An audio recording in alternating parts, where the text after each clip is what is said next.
My name is Kevin Nathanson, and I am in charge of a few different things here at the system office, but the main one that's germane to what we're doing right now is we have taken some technologies that we already possess through UNC Online and some other integrations that we have here at the system, and brought them together in order to facilitate a more efficient process of both doing the evaluation of military equivalencies, as well as then being able to expose those evaluations in a meaningful manner as a tool for a lot of our admissions folks, registrars, people that do credit evaluation across our two systems, across the community college system and the UNC system. Also probably germane to this is I am a veteran and a product of the UNC system as well. I'm a UNCG graduate and spent 6 years in the Army total, both while I was in school and before school. So I at least have a little bit of literacy around the process and around the language and understanding what the various occupations and various courses are that are available to our veterans, and being able to read the Joint Services transcript. So kind of get started here very quickly on, I have a whopping 3 slides here, so we'll go to this one. The military training and occupations, we're here to evaluate that. And the tool that we're going to focus on today does not include the Air Force. Let's start from there. The Air Force does not put their training on the Joint Services transcript. It comes from an agency called Dante's. Their transcripts are Community College of the Air Force, and they have already, in essence, gone through much of the process that we are going to undertake ourselves, or that ACE, the American Council of Education, has done for JSTs, which is to try to translate the military ease of military training into something that fits into college curriculum and can be translated into hours and learning objectives, etc. So the activity that we'll be undergoing next week is focused more on all the other services, so specifically Army, Marine Corps, Navy, and Coast Guard are all in the database that we've brought together, and that includes reserves, National Guard, and active duty service. So basically, military experience falls into 2 general buckets. One is what we call a military occupational specialty, or your job, your occupational training and experience that you've had in the military. And then the schools that are most relevant are the schools that I like to call them more horizontal than vertical. Your vertical school might be, in the case that I've shown on your screen here, for a medic going to medic school with a whole bunch of folks that are also going to be medics. However, that medic may also have gone to some of the things you see here, a language school, and they would go to that language school not just with a medic, but with someone who is an engineer, or someone who, like me, is infantry or whatever. And same thing around something like Ranger School or a Leadership Academy, Sergeant Major's Academy, which really is a true college caliber set of courses that someone would go to as they work their way up in rank and authority. We've also got the levels listed here because that's something that's extremely important as we're evaluating Joint Services transcript. As you can well imagine, if you've been in the military for 1, 2, or 3 years, you've had a certain amount of training, exposure, and experience.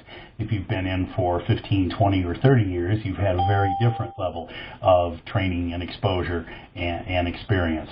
So these levels are critical in being able to accurately evaluate what experiences and training a service member has had while they were in the military. All the levels don't translate quite as cleanly as what you see on your screen. I'm probably biased towards Army because I was in it, so we used Army here to show how the codes work. The Navy, up until very recently, has used a different system with different numbers of levels, and theirs are more title-based, so you have chiefs and master chiefs and things like that. But regardless, it's always pretty clear through the Joint Services transcript what the level of the service member was, and we can tell a lot about their training and experiences from that transcript. We have a legal obligation in the state right now to evaluate all of these experiences and transcripts. Senate Bill 761, which was passed back in 2014, has dictated that we are supposed to evaluate all these and evaluate them in a common manner, is the exact language, across both of our systems, which is why we're gathering together our two systems to evaluate a lot of this work and make sure that we really understand commonly what credit we're giving. There's a little bit of activity and plumbing that's going to happen on the back end to ensure within the UNC system that we're granting credit in a common manner, because we have to spread across 16 unique catalogs. Fortunately, in the community college world, we have one catalog for the 58 member community colleges. So, but we have some tools both in place and tools that we're putting in place to help us extrapolate out equivalencies across our systems. But the most important thing, of course, is to get together and ensure that we've got a good, solid evaluation of the JST in the first place before that extension or extrapolation takes place. So the next thing I wanted to point out is kind of where we are in the process here, how we've divided up the labor, for lack of a better word, and who is expected to do what in this process. So the division of labor, we have taken, for those of you that were involved in this process before, you may have actually been doing some of the stuff that is now over on the side that says UNC System Office. We have taken a retrospective look at what was done so far with the previous panels. We've had some, as all of us do, we've had some personnel turnover, etc., so we've had to kind of pick that up, but it gave us an opportunity to get a fresh look at that process and to try to optimize and maximize the efficiency of gathering our panels together so they can really focus on the most important thing, which is doing those evaluations of the American Council of Education recommendations that translate military experience into college language. So we have captured, first of all, the entire set of ACE lists of occupations and courses. That works out roughly to 3,504 occupations and about 14,000 courses. We have written software to parse all of those and to cut them apart, basically, from the large chunk of text that they come in as, and extract from them the specific college course recommendations for each of them and map them across the board. And you'll see the interface that we have built out of that in a minute. We have also picked up the assigned subject matter expert panels that existed before in order to do this evaluation, and we've gone ahead and added to those panels where we saw subjects that probably wouldn't have fit with any of the panels that we had. I believe we're at a total of 31 or 32 panels now. I'll show those to you in a minute as well. Don't know that we'll have all of them present for our next event, but nevertheless, those are kind of the categories or buckets we've put these course recommendations into. We've built an actual database as opposed to putting everything into Excel sheets and having to deal with the vagaries of that. So we've built a real-time database that can track the course credits that are awarded by the panels, and then that database will also drive something that I'll show you at the end of the presentation today, will drive the database that our schools can use to evaluate joint services transcripts with a high degree of fidelity and accuracy to what the panels have recommended. We're going to host that database, so that will be centrally hosted, and everybody in the University of North Carolina system and hopefully in the community college system will have access to it. We're working on that right now to figure out what the connectivity will be to that, but our goal in designing it is that it will be a database that both the community colleges and the UNC system schools can utilize to do those evaluations. And then, of course, because everything is a moving target, this really should say we'll monitor ACE, we'll monitor ourselves, and we'll monitor the community colleges for updates and new equivalencies. So certainly there are new occupations and updated occupations all the time in the military, and ACE does a very good job of finding those and surfacing them and getting their panels to do their generic evaluations. And we have built software that will check for those frequently, and we'll put those kind of metaphorically in a to-do list for us to update if we know that there have been significant changes. Also, as part of other operations that we do, we know when our 16 catalogs have changes, and we understand which courses have been renumbered and inherit old equivalencies and which ones are new courses that have just been introduced and need to be evaluated. And we're working on being able to do that with community colleges.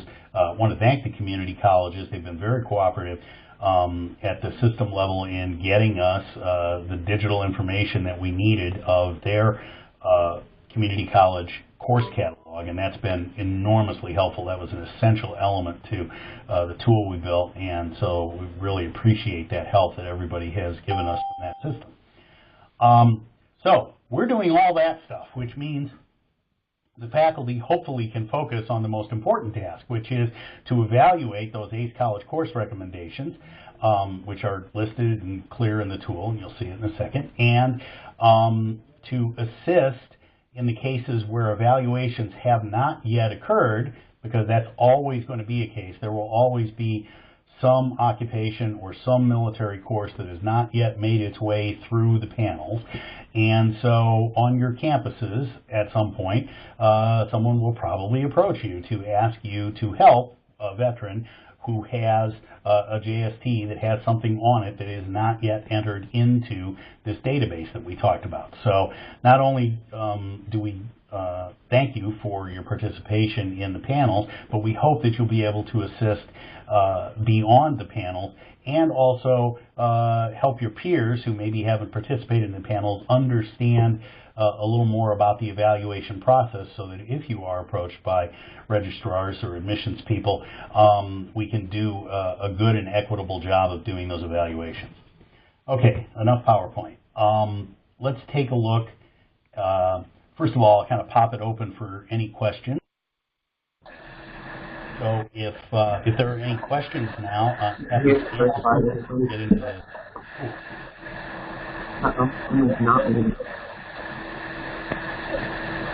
Hey, this is Doug Tiger from Troops of Teachers. I got a question. Yes, sir. The database itself, is that actually, it sounds like it's an in-house, totally developed internal, or is there like a contractor or vendor involved with this? No contractor or vendor. It's developed in-house with the same team that has developed the UNC Online suite of software. Awesome. What is my phone? It's not muted. Yeah. Any other questions? This is Lynn Gregory at App State. If people can go up to the sharing my camera option and mute their microphones if they're not going to be asking a question, it'd be really great because I'm having a tough time hearing over the ambient noise that's coming through microphones. Thanks, you guys. And I'm about to do that to everybody once I just opened it up for a second to allow people to ask questions. But I have a little power, so full screen floor. Yeah, it is. Yeah.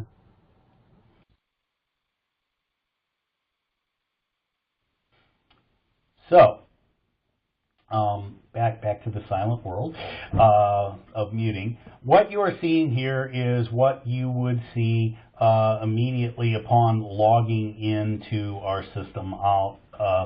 The first thing that you'll be asked to do when you come out on Tuesday when we start to use this system, there's a splash screen for it, and you'll be asked to log in and to put in your email address, and we're just going to have one kind of global password. What we do not have behind this yet, we're building it, is what we would call a user privilege model. So the goal behind this tool is to not just be able to use it for the 2 days when we all gather together, but to be able to extend the user privilege and access model such that the panels can meet virtually, so that they don't have to physically get together, but they will be able to, each member can log in, and we'll have a set of user privileges commensurate with which panel they're on, what they do, and be able to collaborate across institutions to continue to evaluate some of these occupations and courses. As I mentioned, there are a whole bunch of them. We have prioritized them with an eye towards, and I believe this was done in the previous panels as well, with an eye towards which occupations tend to map very well to either community college or four-year college enrollment. So biased towards things like the business activities, medical activities, those types of things. And so we've stacked those into sequence. But we have taken a sequence and made the sequence global. So one of the things that we ran into as we went to incorporate some of the previous work, and you won't see that previous work in this database right now, but we still have it. But one of the challenges we ran into is that we really didn't get what you would call a complete evaluation of any of the MOSs. We got some deep dives. For example, the medical groups really looked carefully at nursing MOSs, and so nursing experts went through and awarded a lot of credit and mapped it to, in some cases, to our specific course numbers, etc. But there were also things, for example, as you can imagine, a mid-career or senior nurse, he or she is also to be awarded management credit, organizational development credit, logistics credit in some cases. And those evaluations had not necessarily been done yet because the priorities were a little bit different. What we've done is made sure that everybody is seeing the same priority list if your panel has something to do with that. So, for example, the art panel that's up here right now, I don't believe there was anything for somebody who was a nurse to get art credit. So they won't see nurses in their list of MOSs here. But someone who is on the business panel will see nurses because there are management credits they're supposed to get. So just kind of taking a look around our interface here, and it might be hard to see, so I'll kind of zoom around a little bit to help you, is the first thing we have are these lists of panels. And so these are the panels that we have. Some of these will be familiar to those of you that already participated. Others of these are completely new based on us going through an exhaustive list of all of the course recommendations. The assignments of course recommendations to panels was done by me. So if it's wrong, you can yell at me. And if it's wrong, we have an affordance in the tool to tell me it's wrong with one checkbox. I try really, really hard, but I'm sure that somewhere across something like 9,000 different course recommendations that I had to go through, I might have mapped one or two of these incorrectly. So, excuse me, one second. Okay. So, is everybody able to, I'm going to unmute you again for just a second. Is everybody able to see what I've got on my screen right now, or is it too difficult to? It's difficult to see, Kevin. It's small. It's really small. A little small. Okay. So, does it get any bigger when I do this? Nope. No. Okay. Interesting. So, I will do it a different way. Thank you for that feedback. Let's do it this way. Is that better? Nope. Yes. There we go. Okay. Different tools for different capabilities. Thank you. Got it. So, back to where we were. These are the panels. I'm going to make my screen a little bigger another way just so we can get there. And I will scroll through these because you probably can't see them all.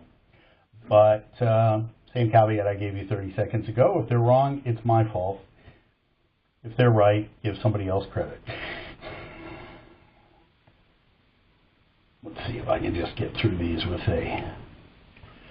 So, various and sundry ones that we have. Again, some might seem familiar. Some of these will be very short. They won't have any, like theater and things like that. Very, very short, but still very specialized. Other ones, I think the longest one is perhaps business. Engineering is neck and neck with it, etc. So there are some that are of significant length.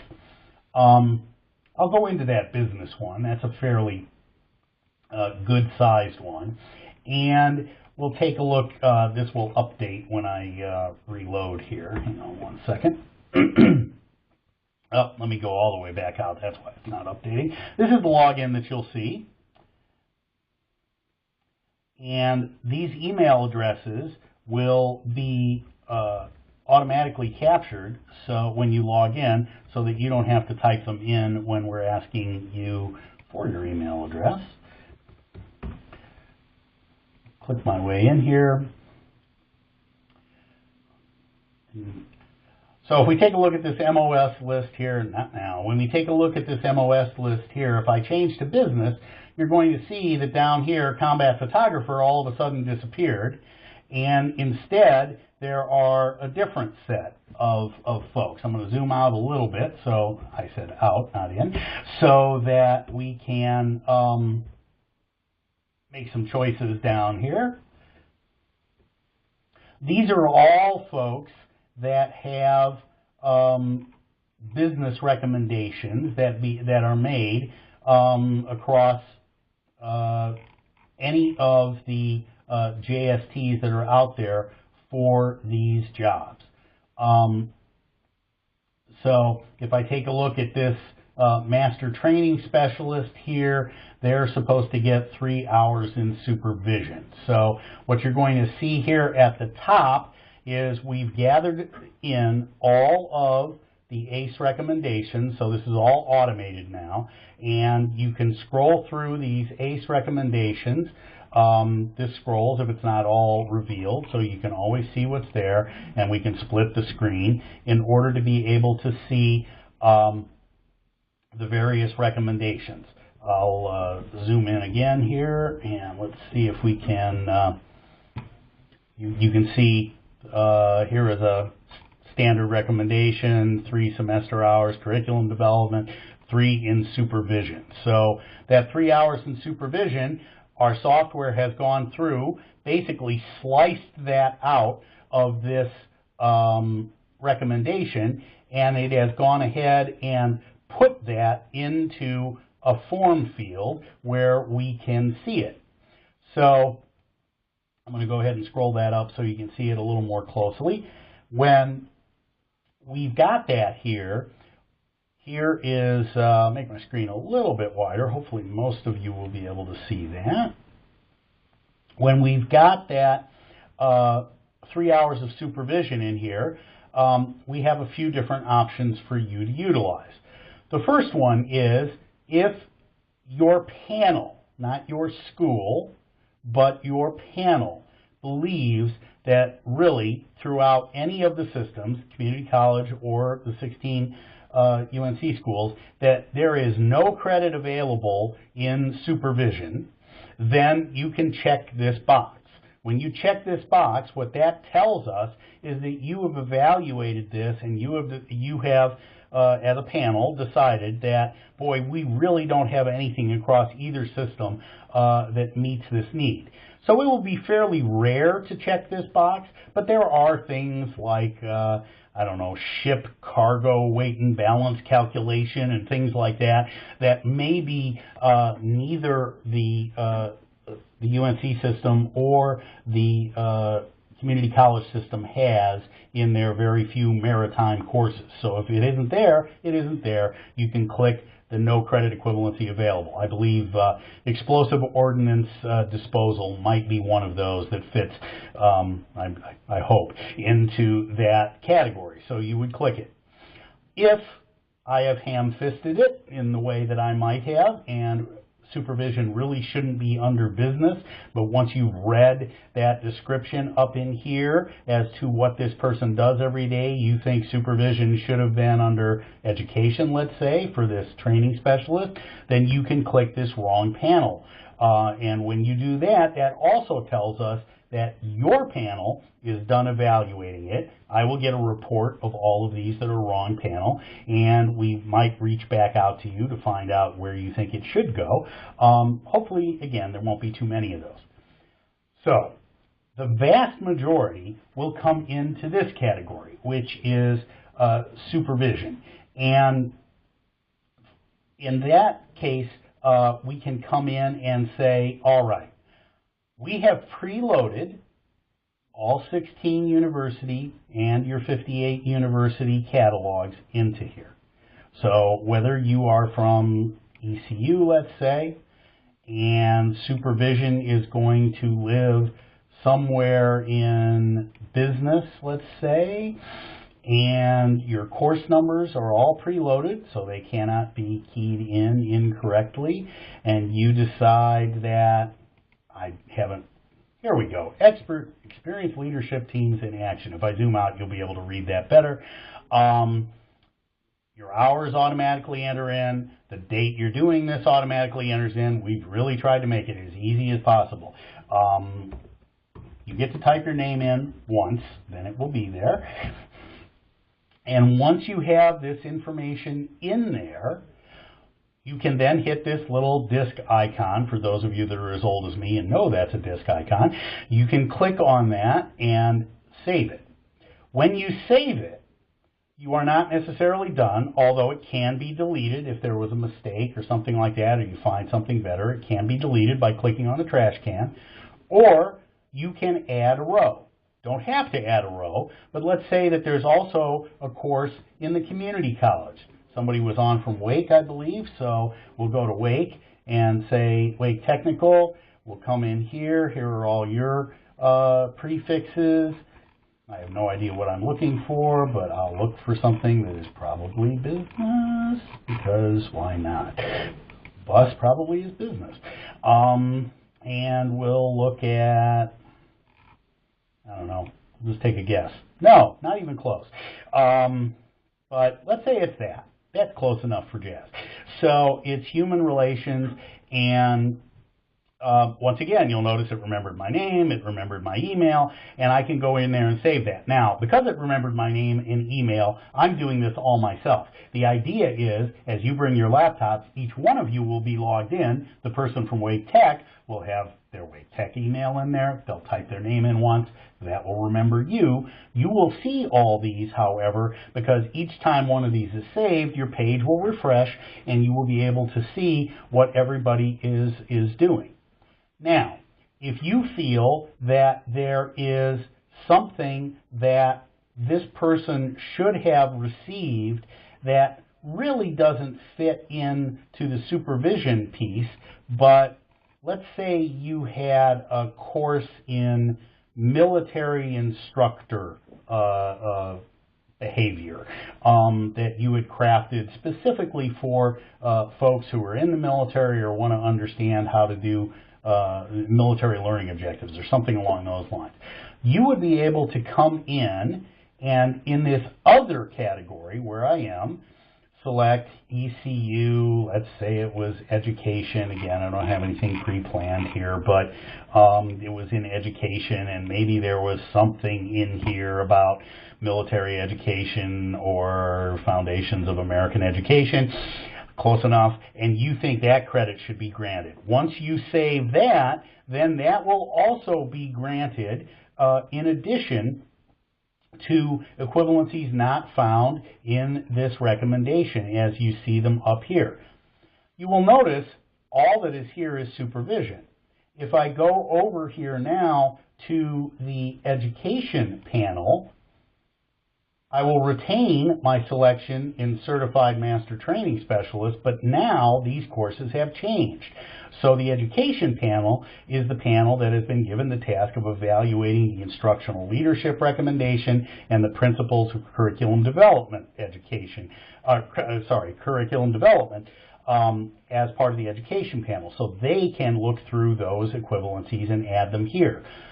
When we have a master list, and there is no master list view right now, that's coming real soon, but when we have a master list view, we will then be able to see the entire universe of what credit somebody has been awarded. Another thing that I wanted to show you here is that sometimes the levels make a difference. Let's see if I can find, yes. So here are those skill levels that I was talking about before. And these skill levels can each be selected. So somebody who is a maritime enforcement specialist, which is a law enforcement person, at a lower rank, an E4, is really, according to this recommendation, only supposed to get a, in the education side, 3 hours in training and development. Now, when we click up to MECM, it could very well be in, probably the better place to look at would be law enforcement for this one, in which we have in criminal justice. So in criminal justice, this person is supposed to get courses in Homeland Security, criminal justice, law enforcement, security operations, whereas this person probably gets a little fewer, I think, maybe. We'll see. And that might also need to update. But the point is that each of these will update based on the correct amount of credit that the ACE recommendation has. So sometimes you'll see things appearing and disappearing in this list as you navigate through levels. So let's see if I can find one that actually does that. Maybe not. So, yeah, these are all the same across each one of these, but probably in business this one will change because of supervisory skills. So here's all the supervisory stuff in business, a whole bunch of it. And probably here, not so much. We have one leadership course. So that's what I wanted to show you, is when we're looking at this level, there's only one leadership course. When we get up to these are chiefs and master chiefs, all of a sudden, because they are supervisors, they get a lot more recommended credit in supervisory activity, business management from ACE. So we have made this all reflected, so it's very easy for panelists to know what there is to do and what is left to still do. There are colors that showed up over here. The keen-eyed amongst you will have noticed that when I started working on this before, there was, as soon as I put something in, this turned orange. This orange tells us that this is a work in progress. Somebody has entered something into it, but for your panel and in the context of your panel, this is not yet complete. However, once I go in here and I do this, and what was it? Was it 1,200? No, 2,200 is what I had last time for supervision leadership. There we go. And I save this. Then I've saved that out, and I've covered basically most of what is needed. If that's the only credit that would be there, then this will be done. When I then reload this, and I'm able to get back to these as well, Port Security Specialist, or CGR, I should be able to click on or to search on. When I go back here and I come back into my business panel and I search on CGR, and you can also see it for the Master Training Specialists I had there, or I should be able to go on, let's see if we can do Port Security. There it is, and this one is still there. So, but for PS1, I already had this. So PS1 is inherited, but we haven't yet evaluated PS2, PSC, etc. When these are all done, much like we had just a minute ago when we looked at that first one for business, because remember that only had one selection. If I scroll all the way up to the top, that one was still green. So there we are. For the Master Training Specialist, that one shows as complete. The business panel is done with all levels and all references for that one. They can still look at it. They can see what they did. You can still add another one if you want, but this is a way, the goal of the day is to get as many green checks as you can down your list, and then orange ones would be next, which means you're partially through there. Blue means it hasn't been worked on yet. That still has no entries whatsoever. Date ranges. We have the ability to filter by date ranges up here. We have tried to preload the current dates, or the most current, to be accurate, the most current evaluations from ACE. Some of these are very old. I'm not going to go into that right now. You'll hear that when you come on Tuesday, where we have a couple experts who will talk about the ACE process and how these stay current. But you will have the ability to come in here and select a range of dates if you want to as well. In general, we would encourage everybody to default to latest, because the odds are the students that are going to present themselves to us most frequently are going to be people that were in the military relatively frequently, as opposed to really old and decrepit people like me who were in the military a really long time ago. So we are not looking to enroll in nearly the numbers as folks that have just gotten out recently. You're also able to filter by service, so if you only wanted to see the Marines that should get credit in the business panel, you can do that. And again, you saw earlier that we had the ability to filter by keywords. So I see electrician here. If I filter by keyword, I only find the electricians that are here as well. So we've tried to make it pretty easy to navigate, although again, we encourage you to kind of use the default list that's there, because we've stacked the deck to advance the folks that we think are going to be most prevalent and get the most value out of credit towards the top of the list. Okay, those of you who know me know I love to talk. I will now unmute and see if you have. So, any questions on any of the stuff we were talking about here? Kevin, this is Susan. Not a question so much as a comment. This looks awesome, and you've done an amazing job. You and your staff have really done a great job. We're really pleased with. I have a couple other people that work with Perkins here with me now, and we're all, we feel really impressed by the work you've done. The one question I have is where you have Wake Technical Community College listed, given we all share a common course library, will that at some point it just say community colleges, or will it list all 58? How will that work? All 58 are there. You hopefully can see them on your screen now. The reason for that, Susan, is because, and the reason for having this name and email there, this was another one of the things that was a little difficult for us, taking some of the old data. We learned by experience, unfortunately. In order to satisfy not the state law, but to satisfy accreditation rules in how we bring these credits into our student information systems, which I'm going to show you in a second, we have to have a traceable audit trail to the school and the person at the school that was part of that evaluation team. So for that reason, even though it is one institution with 58, one catalog of 58 institutions, we are going to ask for the institution and also the email. Does that make sense? Yeah, so if there were 4 or 5 community college representatives on a particular panel from different institutions, would it list all 5 names? It can, yes. If they would like to save each one of those off separately, give you an example. We've got Wake Tech here.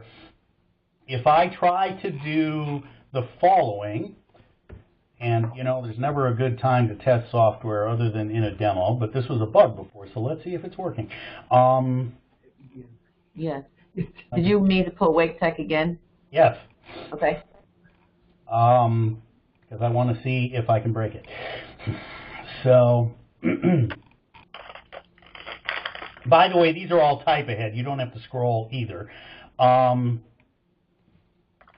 Very interesting.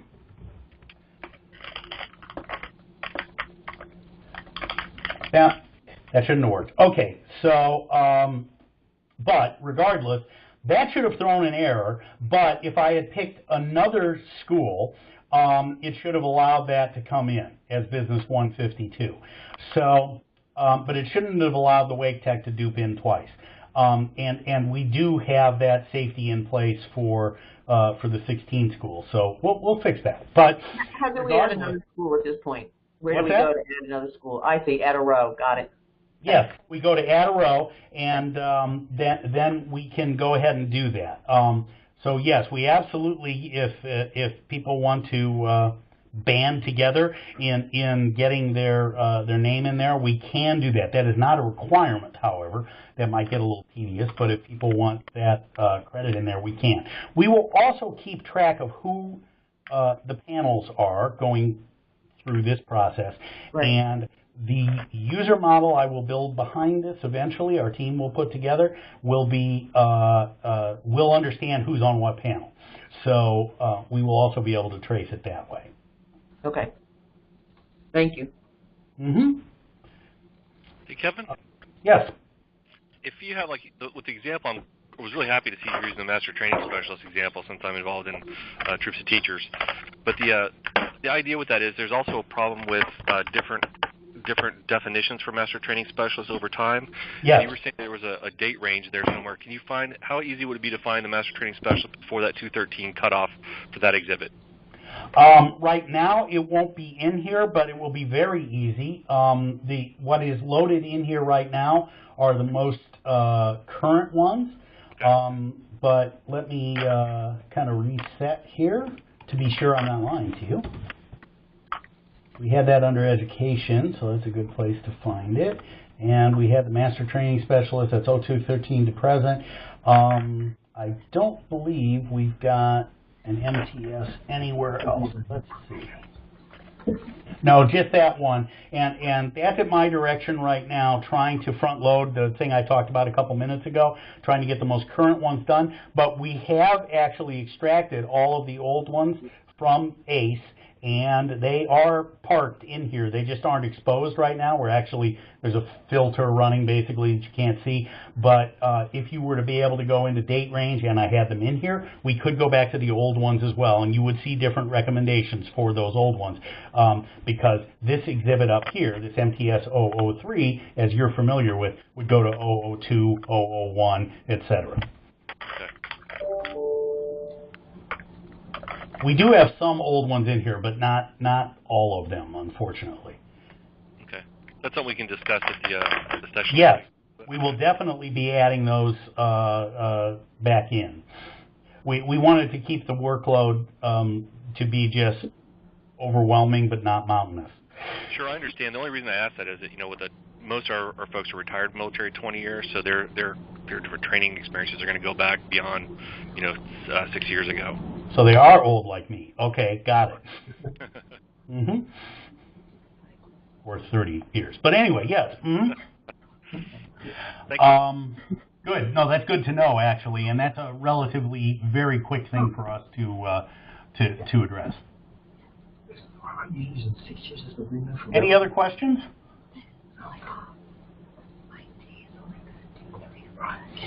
Let me say on behalf of, thank you, Susan, for the comments, and really on behalf of product managers and the people that tell other people what to do. So on behalf of the very small dev staff here, basically this was built by 3 people, and they built this in just about 2 months. So they really did a good job for us. And we actually had one veteran of the system office also made a big contribution. So I guess you could call this an outside person, but it wasn't a contract because he did it for free. But he wrote the first web scraper for this too, which we then took and expanded and went from there. And he used to work with me in this department and is also a veteran, and did that out of his own accord on his own time. So a lot of folks. Who was that, Kevin? What's that? Who was that? Oh, Justin Kreft. Okay. And you might have met Justin before. He hasn't been here for a couple of years, but he was an intern here. He's now working in tech. Made the horrible mistake of deciding to become a product manager even after working with me. I have no idea why that happened. But regardless, he is also has kind of a little of his heart and soul in this as well. So the team has done a really excellent job on this.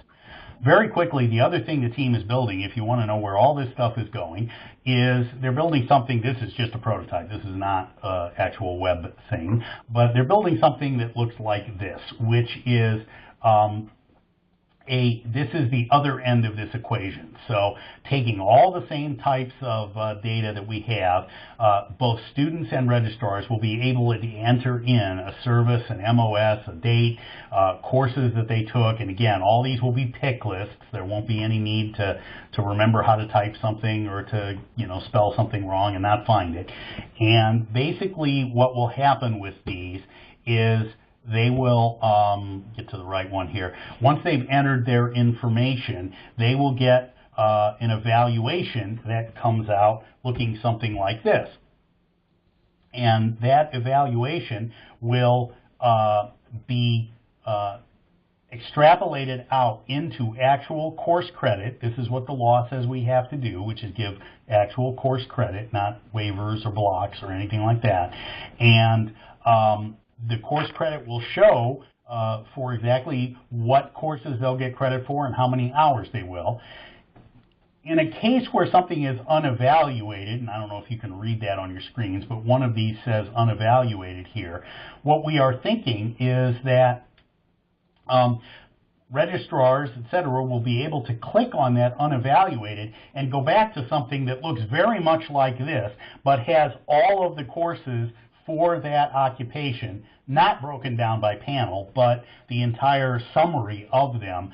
And that becomes then the to-do list and the guide for that registrar to be able to select which credit at their institution they would grant for these various courses as they're all enumerated out here. So this interface will be used not just by the panels, but something very similar, not exactly identical, but similar, will be used by our registrars. The other thing I want to point out here is down here at the bottom, there's a thing that says export. And one of the things that we want to be able to do for the system office and our 16 schools for sure, but also want to enter in a dialogue with your community colleges as well, is to be able to automate as much as possible the actual output of this database to get it injected into your student information system. So again, nobody has to transcribe it or scan it or, keep the PDF or any of that stuff, but it would go directly into your student information systems. And because of that, we think that we can really increase efficiencies. And the other thing that is a benefit of that is we will have a centralized audit of all veterans who have had their credit evaluated and then transferred into our institutions. So that will help both our institutional research groups, and most importantly, it will help us very quickly and cleanly answer any questions that come from the legislature about what credits our systems have granted and to which veterans. So that's the reason for having a centralized tool like this. Finally, this will also be able to be exposed for students. The sharp-eyed notice that maybe the logo changed up here, etc. We are going to make available digital, what are called APIs, an application programming interface, and a digital toolkit for each of the schools, both for the community colleges can use it and R16, to be able to hook directly into this database so that they can get up-to-the-minute accurate tools that can be hosted on your individual websites and then can be presented however you want to present them. So, of course, if it was Western Carolina would show Western Carolina's courses, but they might also do an analysis on what was shown and then show a message to the student who had said, please evaluate my credit, to say, look, you're already 60% of the way towards our emergency medical technician degree or whatever it happens to be, and then show them what remaining courses they still need in order to achieve their degree. So we couldn't possibly get that right for every one of our institutions, so instead what we're doing is making sure that the digital currency is there and that each institution can hook into it, get it absolutely accurate, current to the minute, and then be able to modify it and present it in a way that is that best presents that institution. So that's what's on the radar going forward. We will also be able to capture, of course, the student or prospect's name and all of that as well. So that will also be of great interest, I'm sure, to our admissions teams, being able to follow up on that information. Cool. A lot of information, short amount of time. I see we're at almost at an hour, which is good. Is there anything that somebody might have typed a note to me here? Somebody typed a bunch of notes to me. Okay. The question of what if the MOS has not been evaluated by ACE at the time of enrollment? I don't know. If it hasn't been evaluated at all, there are kind of three buckets that things can fall into.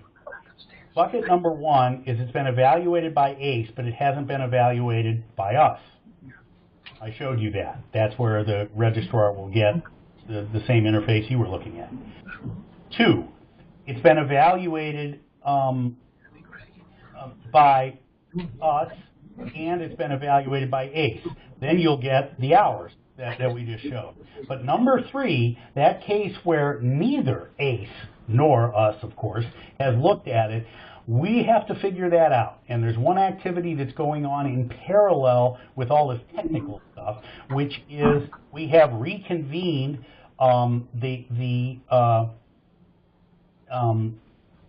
ECAC, the MCAC, Military Credit Advisory Council, and the MCAC folks, which I'm also part of, are working on writing a regulation, and so this is for R16, this is not for the 58, but working on writing a regulation on exactly what we're supposed to do when that happens. Because, of course, I have anticipated this one and thought about some of the worst case scenarios. For those of you that are academics, if I come to you and go, so I was a forward air controller in the Navy, what should I get? those of you that don't speak military are probably very stuck right now as far as what it is that a fact does and what sort of credit I should get. And we are going to have to figure out a process of referral in some way, whether it's to the military coordinators on each campus, etc. Talk to your MCAC representatives. You all have them. If you're one of our 16, there are 16, one from each school, and we can get you a list of who those people are. If you have suggestions as to how to handle that, we would very much like to hear them, because I am most worried about those cases. If you come in and say, I was a nurse, okay, we know what nurses do. But if you come in and say, I was a FAC or an FDC or something like that, people are not going to know what those are, and we are going to have to figure out a methodology to evaluate those.